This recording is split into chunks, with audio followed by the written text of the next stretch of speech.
Welcome back.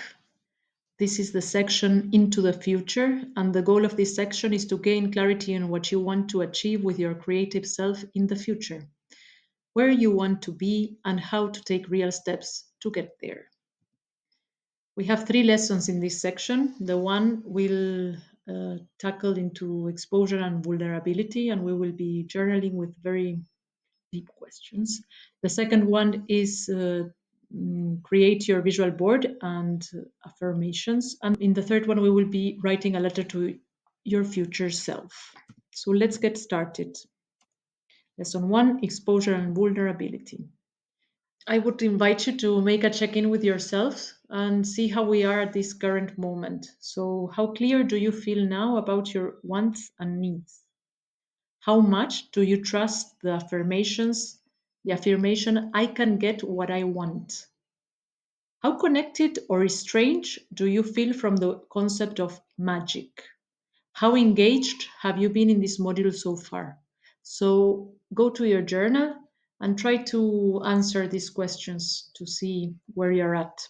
In the previous lessons, we identified our themes and recurring topics.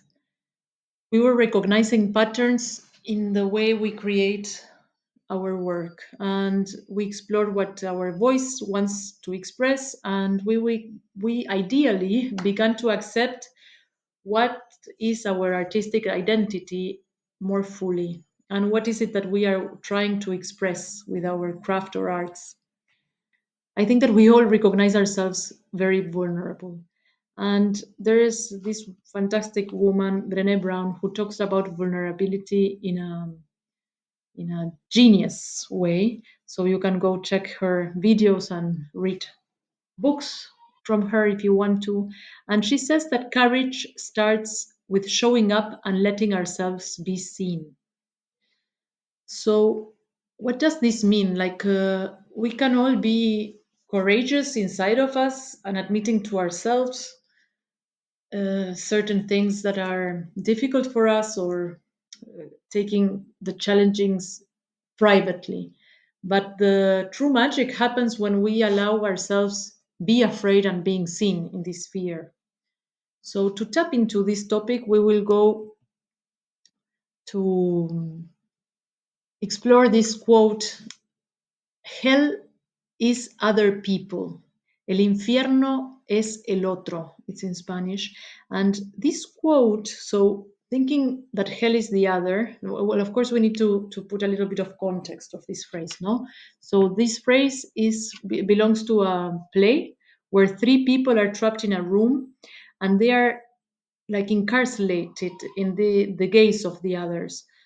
The thing is that we have this huge internal world of ourselves, and then there is this outside world, and what happens in the intersection of these worlds, inner and out, internal and outside world.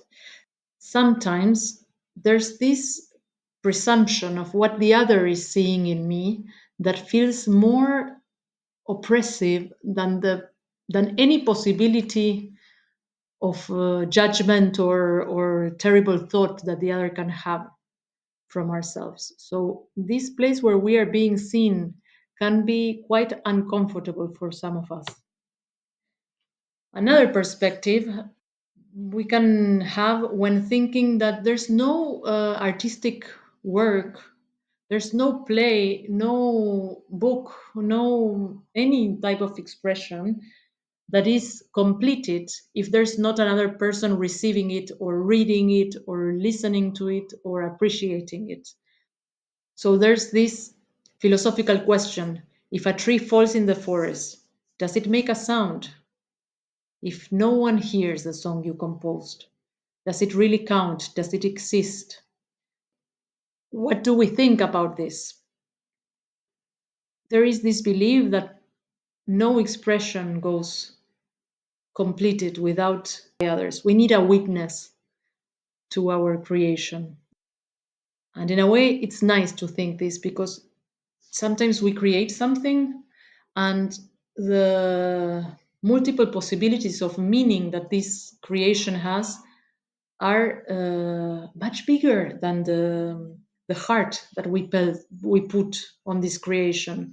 So things can be expanded and richer when we incorporate in them the vulnerability of being seen. No, we will do a little bit of journaling, and the idea is that to explore how do you feel about these affirmations,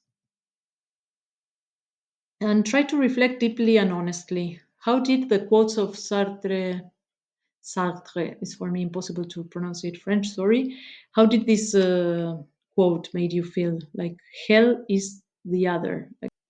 So in the next slides, there will be several questions, several prompts for you to dive into. What would make you feel comfortable showing what you create? In what context do you share your work?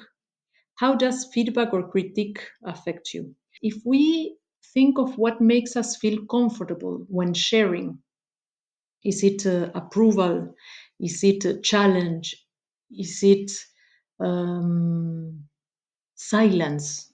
Like if we track from a very sensitive place, what is it that we are needing from the outside, then we can recognize maybe what was the wound that we had in the past. It's usually related to how were we seen by our parents or our elders, and in very primal years. And once we recognize this thing that we are needing from the outside, we are able to start giving that to ourselves. So if I recognize what I need, and it is a lot of support and very uh, nurturing environment to be able to create or to show what I do, then I can start to provide that for myself and avoid situations where I am exposed in a manner that is still not good for me. And when we are able to start giving us that comforting or that challenge, like it depends on what is it that you spot that you need for yourself. So, what happens to your work once you finished doing it? Do you abandon it? Do you broadcast it? Show it to others for appreciations? You give it away, you destroy it, you keep it, sell it, remake it, refurbish it? What do you do? Emotional response to exposure. How do you feel when someone praises your work or skills? Can you track that in your body? Where do you feel the praising, the admirations? The things you create. You create them to achieve what? If you exhibit your work, how do you present your work to your audience?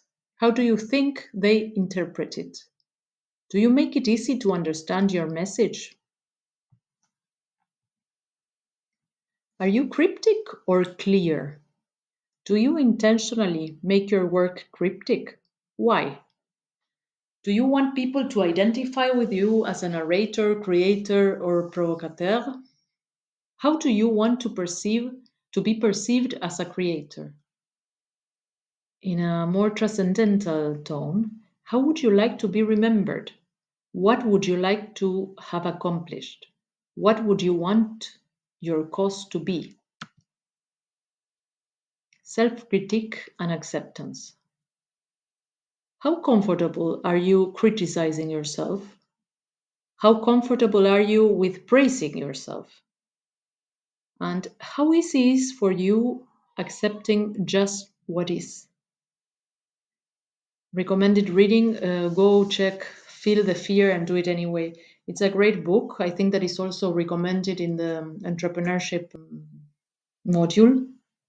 And if it is too much, the book, you can always watch a short animated summary of it that you can find in YouTube for sure. This is the end of the lesson 1. Let's go to lesson 2, visual board. Maybe you have already done the module of entrepreneurship, and maybe you have already been doing a visual board. In that case, I recommend you to read the prompts that we suggested here and see if you can enrich that work. And if you haven't done it yet, maybe you can, before doing this visual board, see what both modules challenge you to do, to see if you can enrich your vision for your future. So, are you familiar with this practice? The idea of a visual board is to create this image to help you manifest your desires and gain clarity in the reality you want to create.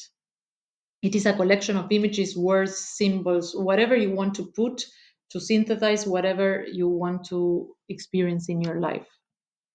So the goal is to define what you want in very in detail and visualize your ideal future. And also is a way to stay motivated and aligned with your dreams. You can include everything in a visual board. You can describe the job that you want, the money you want to gain, the home you want to live in, the clothes you wear, the characteristics of your partners, the relationship with your mother, whatever you want, you can describe in the visual board. So give yourself permission to dream big. What do you truly want? If there is no limitations, what would you create for yourself? Challenge yourself to be bold and ambitious and say out loud what you crave. So you can use any technique for this. You can do a collage, you can do mixed media, and you can also use digital tools like Canva, Photoshop, or even AI generated images if you want to go futuristic. Turn your vision into affirmations. So once you clarify what is it that you're going to build in your visual board, you can try to spot the things and make them as affirmations. Like for instance, I am hired by Clothes and Co for making the patterns for their collections, and I am paid 10,000 euro per month, and my schedule is respected, and my companions are great, and I like very much the coffee that I take in the corner in this little bar that I go at 5 o'clock each time that I'm leaving the office.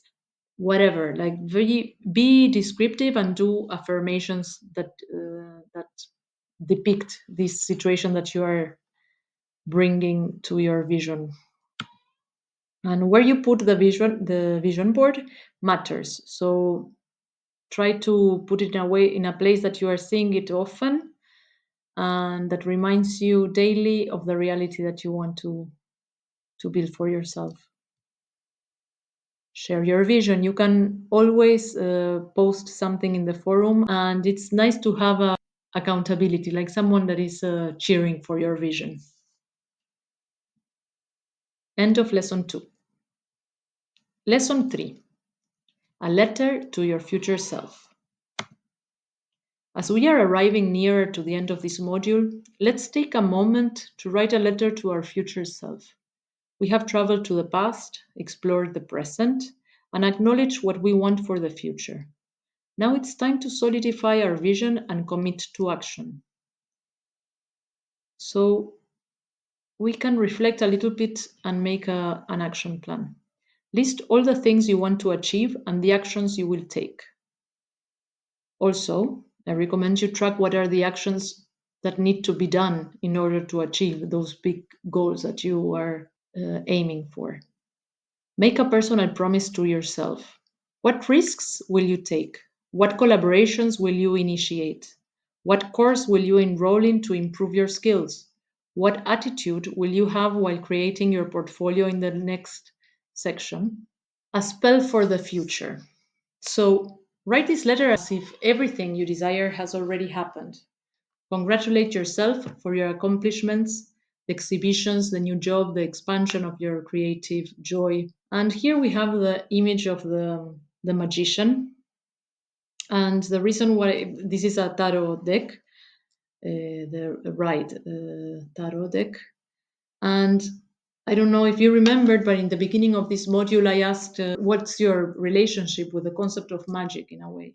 And I always like to think of this image of the magician of tarot, like this is a very powerful archetype, because the magician is not someone that is creating a reality out of nothing. No? Like it's not this unicorn that all of a sudden appears in our everyday life. Magic has to do a little bit with the rearrangement of the material that we are working with. And we are not working only with clay in my case, or musical notes in the case of, I don't know, a musician that we might have here, or like it's not about only the material of our work. We are also working with our thoughts. We are working with our health, with our strength, with our bonds, with our relationships, with our fears. Like all that is our universe is material for our creation. And when we start understanding in a sensitive manner how organizing this material that mainly has to do with our thoughts on how we perceive ourselves, when we start to understand that this is a way of organizing and rearranging what we already have inside of us in a manner that we can put it to the service of creating a better reality for ourselves, then the playfulness appears, the game begins. Then we are in a manner the the real creators of the world we want to be part of. Think of you as a reorganizer of the material that you have at hand. Like I think I want to believe that we are all responsible for our experiences, and we really need from each other in order to be able to see things from a different viewpoint, in order to expand our capacity for happiness. That is mainly what we are here in the world, no? Whatever happiness means for each of us. So write your letter to yourself, to your future self, in a positive and hopeful manner. Enjoy. This is the end of the lesson 3 and the end of the section.